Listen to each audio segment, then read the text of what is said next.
Hello, everybody. This is Miss Rani here. I'll take you through Monday's lesson for maths. We are learning statistics. So, our first learning intention is we are learning about data collection and analysis cycle. Now, I just want to tell you before I read the success criteria that this is your data analysis cycle. No matter if it's government, if it's a big industry, or different professional industries, individuals, whoever is using data, they sort of use this data collection cycle.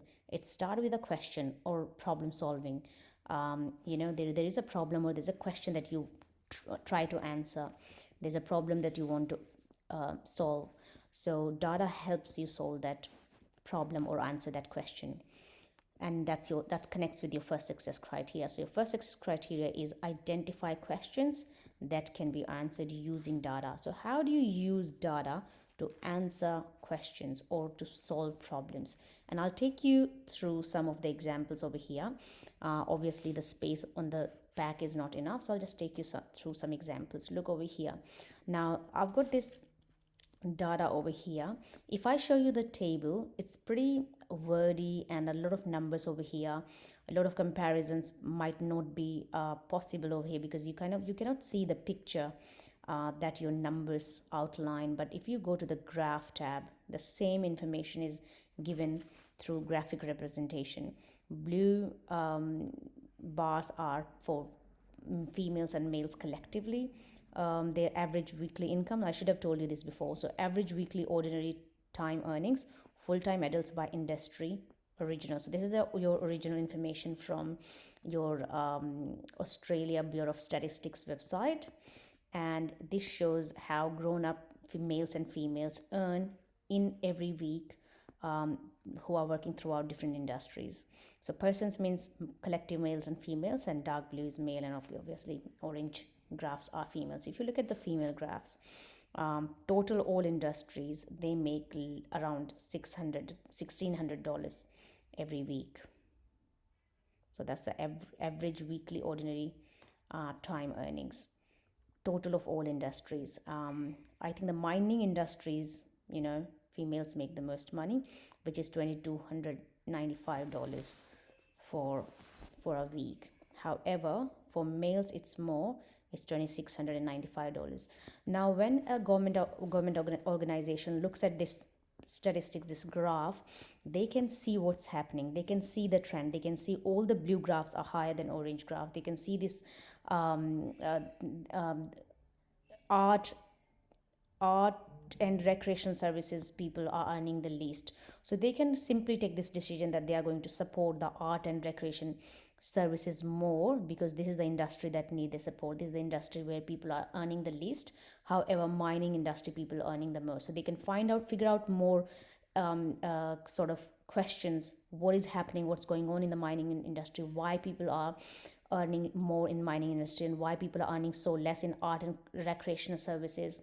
If everything is going all right, if something illegal is happening, if people over there need their support, if people are risking their safety to earn more. So those sort of questions can be answered looking at that graph. This graph suggests so many things. After that, they can think of some new policies that can support people in art and recreation, etc. So these sort of information you can get from a graph, and you can answer some questions and dig deeper into understanding a particular situation. State and territory earnings are here. That's another graph, and that's it. Average weekly ordinary time cash earnings, full-time adults, and again here females are earning lesser than males. Males are over here. Okay, so there are different graphical representations, and it's all from Australian Bureau of Statistics. I'll take you through the main page. So that's your Australian Bureau of Statistics. If you see the logo over here, and you can see different type of actual data over here, statistics over here. There's a COVID statistics as well up here. This is the effect of COVID on different industries, and see the fluctuation around October 20 to January to April 21. So in the recent 1 year, the fluctuation has been quite a lot.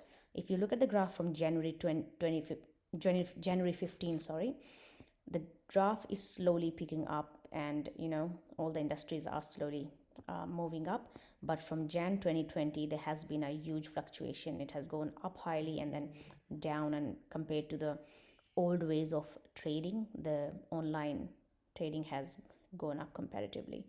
So that's it. And I'll show you one more. Yeah, and look at this graph. So I'm just showing you different graphs, how it's used in different industries, answering different questions. This graph, if you look at the top heading, it says year 8 term 3 pre-test coordinators report. So the entire year 8 cohorts pre-test results, the bubble sheet results, sorry, for term 3 is here. And this is a bar graph, and you can see the same information is given in this table, and then table has a lot of numbers, and it's sort of hard, and you need to focus more and work harder to retrieve information from these numbers up here. However, the same numbers have been graphed over here in the second half of the page, these colorful graphs, and it just makes it so much easier to compare and extract information out of it. So this is the frequency. Frequency means how frequently somebody is scoring a 0 or a 10 or a 20 or a 60. And this is average 9.0. So that's your Victorian curriculum point. So let's talk about this yellow graph. Yellow graph has average of 7.5 and around 55 students. In fact 58 students, close to 60. So 58 students are at 7.5 score Victorian curriculum point out of the entire cohort. We have quite a lot. Second most frequent scoring is 8.0. So second most numbers in year 8 cohort are standing at this level, which is ahead level. And this red is actually a pretty good score. It's 8.5. It's like almost 1 year ahead. So we have quite a few students. We have 85 students who are 1 year ahead in their cohort, and there's a little number over here which is a little bit behind. So these sort of graphs and data gives teachers and the schools and leaders to take good decisions, effective decisions, change policies, and support the students in different ways, differentiate, and all sort of things. So these are the type of questions or problems you can solve with data, and data is pretty useful. So let's go back to our lesson, which is here. So identify questions that can be answered using data. So if you could identify one question using one data, what sort of decisions you can make based on the information given in the data. Second success criteria is collect first-hand data by collaborating online with your friends and family. Of course, because it is lockdown, so you can't really see each other, but through phone call or some ways you can collect a data based on how many pets people have, or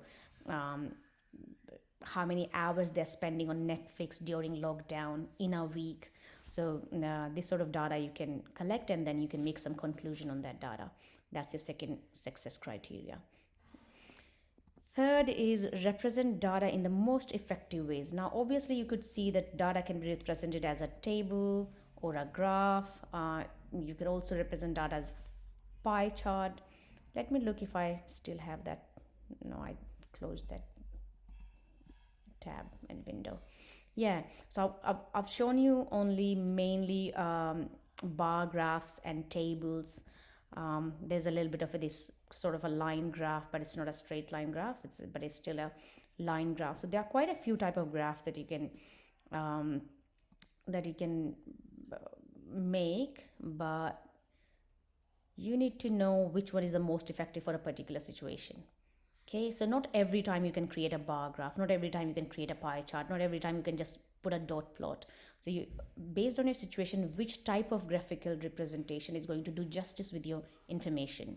Okay, that sort of ability will cover your third success criteria. Now this is your data collection analysis cycle. Your reflection will be, why is it important to analyze data carefully before making conclusions? This is your reflection question. So I think we have touched on it a little bit. Why do you need to look at your data carefully before making conclusions? Question number 1 here. There's a graph given over here, but its labeling are missing. So we don't know what's on the horizontal axis and what's the quantity represented by the vertical axis. You need to figure it out yourself. However, some information is given over here. Tim's class collected information about their pet. They have 6 different types of pets. They block the graph and classes all together. The children have not yet put the animal names under the column. Can you do it for them?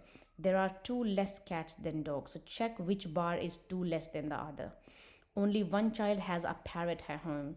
the number of fish added to the number of gerbils is equal to the number of dogs.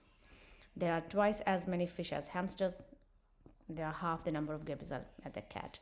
So you just can figure this out. Look at the graphs, bars, compare them, and label which one does each bar represent and what does this mean. So 0 to 10, these numbers been labeled but not the heading. So what does these number, what does each of this number represent? You need to tell that as well. And second question you can do easily, look at the star bit. For further practice, please refer to page 294 and 295 on statistics Mondays to 9 PDF on Maths Google Classroom. So I'll just quickly show you what we have put on Google Classroom and where is our Google Classroom. I'll just quickly change. And here is my Google Classroom. So if you go to Google Classroom, just quickly go to classwork, and on classwork we have, so I'll just quickly go to classwork on the top, and in classwork you will clearly see here statistics work submission. So please submit your Monday's work over here. And where do you find this work? It's in the main page under stream. There's an announcement over here. Please submit your maths work. And where is the work? That's the work over here. 6th of August it was put over here. So after you finish your Compass remote learning task, you can do this as an extension activity. So that's 2 pages from the skill builder, and you're going to practice these questions. There are different graphs, and this is a very good practice, and they're not too many questions, like 6 questions on each page, so there are 12.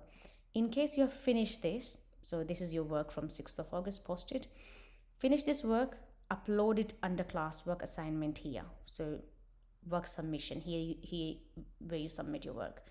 In case you've finished everything, look at this top statistics part. So there's a material sign. That's an assignment sign.